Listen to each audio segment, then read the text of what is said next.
lorsque j'ai écrit mon ouvrage sur la batellerie en bois du lac d'Annecy, je me suis intéressé en particulier aux briques qui ont navigué sur ce lac, et plus spécialement au dernier qui a navigué, Espérance 2, parce que c'est le seul sur lequel on avait des documents un peu précis. Et donc j'ai retrouvé aux archives départementales un plan du pont d'Espérance 2 qui avait été dressé en 1921 par l'architecte, plutôt l'ingénieur des ponts et chaussées, et puis des données qui avaient été publiées au moment où le bateau était lancé. Et notamment, ces données précisaient la capacité de charge du bateau.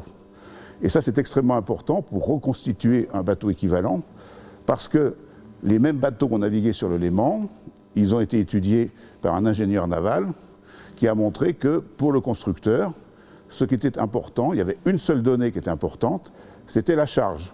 À partir de la charge, il définissait la longueur de quille, et à partir de là, il déduisait toutes les autres parties du bateau. C'est des architectes qui travaillaient sans plan. C'est pour ça qu'au moment de reconstruire un bateau équivalent, il n'y avait aucun plan particulièrement défini, mais il y avait les études qui avaient été faites par Cornaz. Et c'était très facile de les transplanter, de les appliquer à Espérance 2 pour refaire une réplique Espérance 3. Les premiers documents qui attestent la présence de briques sur le lac d'Annecy remontent à 1794. Et ce n'est pas un hasard, c'est le moment où on découvre 2 gisements de lignite au bout du lac, un à Entreverne, un autre à Montmain. C'est également le moment où on amorce une reconversion industrielle d'Annecy, puisque Annecy est passé sous le giron de la Révolution française. Il y avait des monastères qui ont été vidés et le gouvernement révolutionnaire voulait installer dans ces locaux vides des industries. Et en particulier, il y avait une fabrique de baïonnettes, mais pour ça, il fallait du combustible. Sauf qu'il n'existait pas de bateau suffisamment grand pour pouvoir le transporter.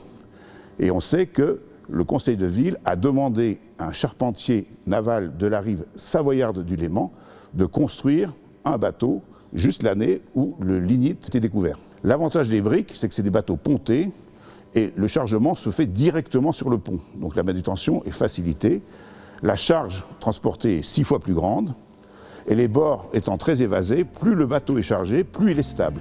Donc c'est un bateau particulièrement bien adapté au transport des pondéreux, des matières lourdes, sur les lacs alpins. En arrivant sur le chantier d'Espérance 3, pour moi, le premier sentiment, c'est l'émotion. Parce que quand j'ai travaillé sur des documents, il n'y en a pas beaucoup. Dans mon livre, je termine en disant « Oh, ça serait bien que si quelqu'un, un jour, reconstruisait une réplique de ces bateaux ». Et là, je vois cette réplique sortir des limbes, en quelque sorte.